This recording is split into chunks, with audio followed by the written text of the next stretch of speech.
Bonjour bien-aimés dans le Seigneur, heureux de vous retrouver à nouveau autour de notre programme Paraclet. Nous voulons aujourd'hui méditer autour d'un texte qui se trouve en Genèse au chapitre 21. C'est l'histoire d'Agar.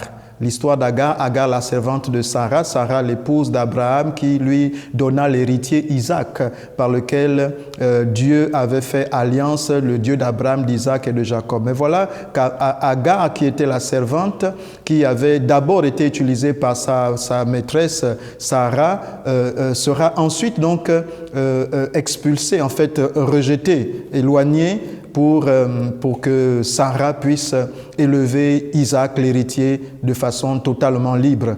Mais donc, nous voulons, au travers de cette histoire d'Agar, essayer de tirer quelques enseignements pour nous. Donc, lisons à Genèse, au chapitre 21, les versets 14 et 15 dans un premier temps, et nous lirons les versets suivants tout à l'heure. Genèse, chapitre 21, verset 14. Abraham se leva de bon matin, il prit du pain et une outre d'eau qu'il donna à Agar et plaça sur son épaule. Il lui remit aussi l'enfant et la renvoya. Il s'en alla et s'égara dans le désert. Elle s'en alla et s'égara dans le désert de Beersheba.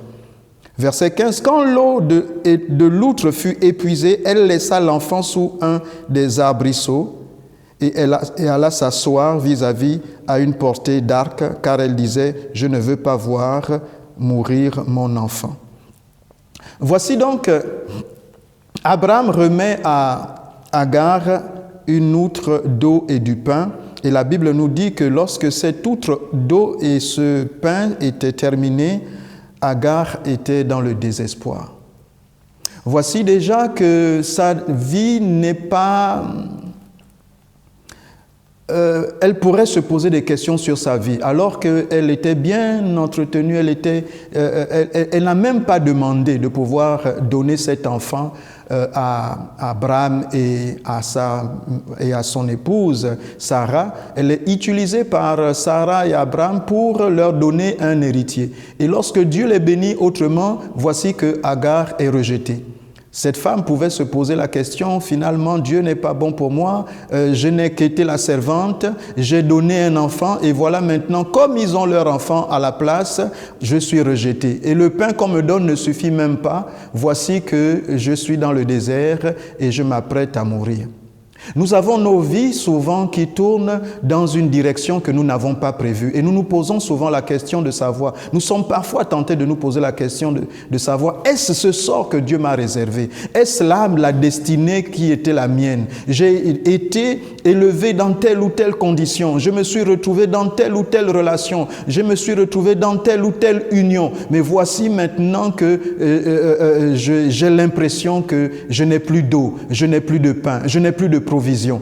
Et Agar a même là une attitude de défaitisme. Elle se décourage. Elle s'assoit et n'attend plus que la mort. Elle est désespérée. Lorsque l'outre devient vide, nous sommes concentrés sur ce que nous n'avons pas, nous sommes découragés et nous perdons le cap. Pourtant, Dieu avait promis de prendre soin d'Agar. Mais là, Agar ne se souvenait plus des paroles que Dieu avait données à Abraham, disant que je prendrai vraiment soin d'elle, laisse Agar partir, je m'en occuperai. Même si vous n'êtes pas l'héritier, même si vous n'êtes pas l'enfant légitime, même si vous n'êtes pas le fils du patron, même si vous n'êtes pas la personne qui a réussi dans ses études, Dieu a pour vous des projets. La Bible dit projet de paix et non de malheur, un avenir et de l'espérance. Mais Agar avait déjà un désespoir et regardait juste au pain qui lui avait été donné. Souvent, nous sommes connectés à ce que Abraham, parfois nous avons un Abraham dans notre famille et ce que Abraham nous a donné ne suffit pas pour la route. Ce que notre oncle nous a donné ne suffit pas. Ce que notre mari nous a donné ne suffit pas. Et parfois, notre mari peut nous quitter de façon subite, de façon prématurée, un accident, une maladie, une circonstance malencontreuse. Et voilà que nous n'avons plus notre source. Nous n'avons plus notre source de revenus. Nous n'avons plus notre pain. Et même l'outre arrive à se vider. Et voici qu'Agar est préoccupée par sa condition. Elle s'abandonne et n'attend plus que la mort. Elle ne veut pas voir mourir son enfant. Ici, l'enfant peut être symbolisé peut représenter beaucoup de choses dans notre vie. Mais Agar est bien est bien la préfiguration, est bien la représentation. Agar est bien la représentation de nombreuses de nos vies. Lorsque nous rencontrons des circonstances difficiles, nous avons le sentiment que Dieu nous a abandonnés et nous ne savons pas nous concentrer sur l'essentiel. Voici le texte, la suite du texte. Lorsque Agar s'assoit et n'attend plus que la mort, le verset 17 dit, alors qu'elle éleva la voix pour pleurer, le verset 16 termine en disant, elle s'assit vis-à-vis de lui, éleva la voix et pleura. Verset 17, Dieu entendit la voix de l'enfant, non pas la voix d'Agar. Dieu entendit la voix de l'enfant et l'ange de Dieu appela du ciel Agar et lui dit, qu'as-tu Agar? Ne crains point, car Dieu a entendu la voix de l'enfant dans le lieu où il est. Lève-toi, prends l'enfant, saisis-le de ta main, car je ferai de lui une grande nation. Et Dieu ouvrit les yeux d'Agar. Dieu lui ouvrit les yeux et elle vit un puits d'eau. Elle alla remplir d'eau l'outre et donna à boire à l'enfant. C'est extraordinaire. Voici Agar se met à pleurer, mais quand Dieu intervient, Dieu dit qu'il a entendu. L'ange de l'Éternel dit, Dieu a entendu la voix de l'enfant. Dieu a entendu, non pas Agar. En fait, les plaintes d'Agar n'ont pas ému Dieu. Les pleurs d'Agar n'ont pas ému Dieu. Les préoccupations, en fait, parfois nos préoccupations, nos pleurs ne vont pas, c'est pas ça qui va, comment dire, corrompre Dieu ou l'émouvoir ou le toucher. Oui, certainement que nous pouvons toucher Dieu par les plaintes de nos cœurs si nous supplions Dieu, mais la plaintomanie n'est pas la solution, c'est ce que nous comprenons ici. Ce n'est pas juste le fait de se plaindre, de pleurer, de moucharder en fait. Ce n'est pas le fait de voir sa vie de façon pitoyable, d'avoir un air piteux, d'avoir un air misérable et penser que Dieu aura pitié de nous.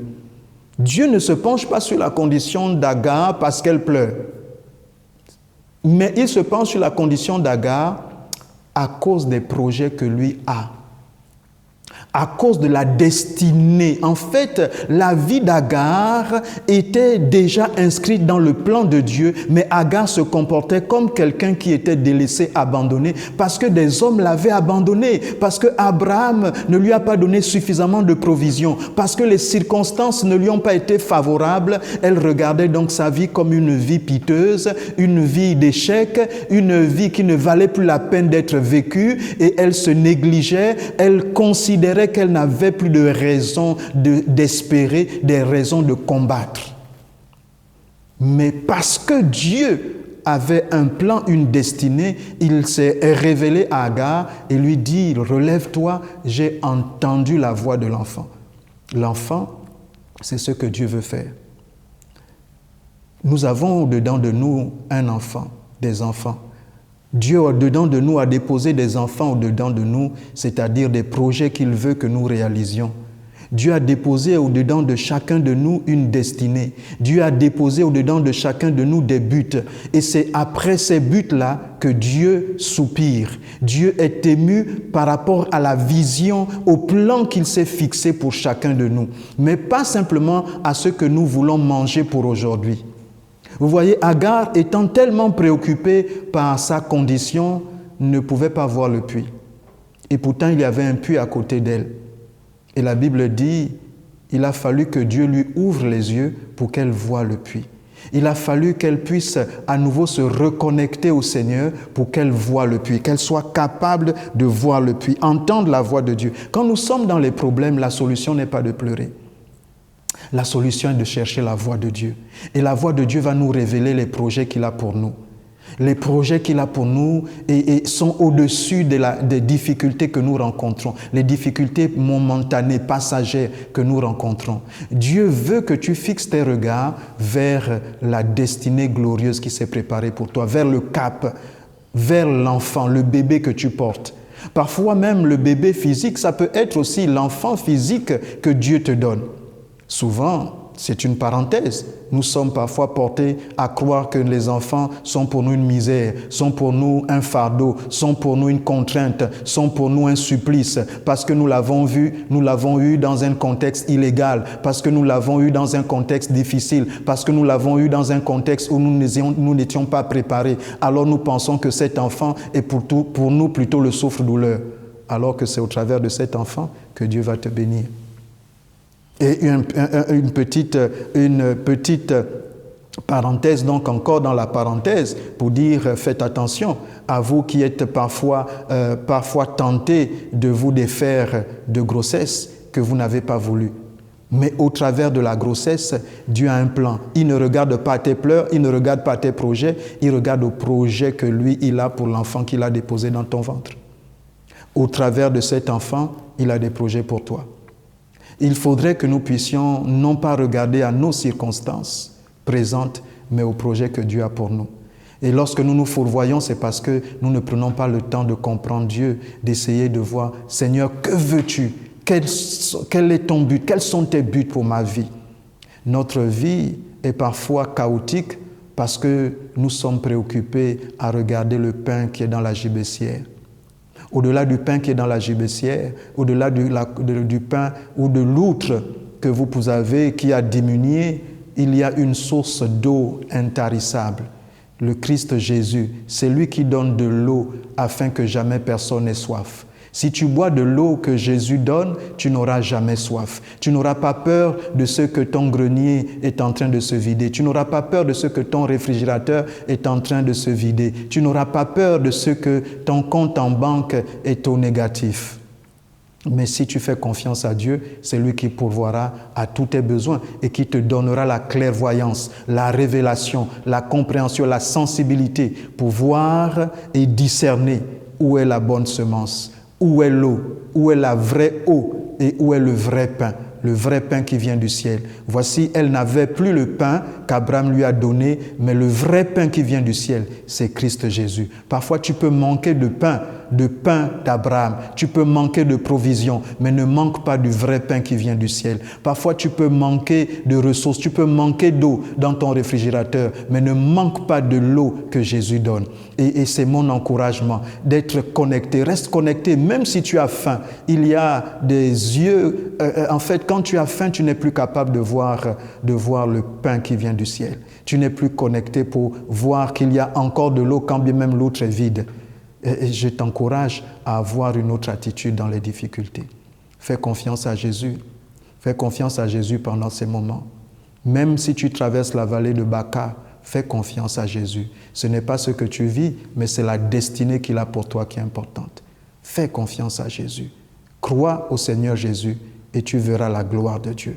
Crois au Seigneur Jésus et tu verras la gloire de Dieu. Que Dieu te bénisse. Amen. Personne comme toi, Jésus. Personne n'est comme toi, Jésus. Personne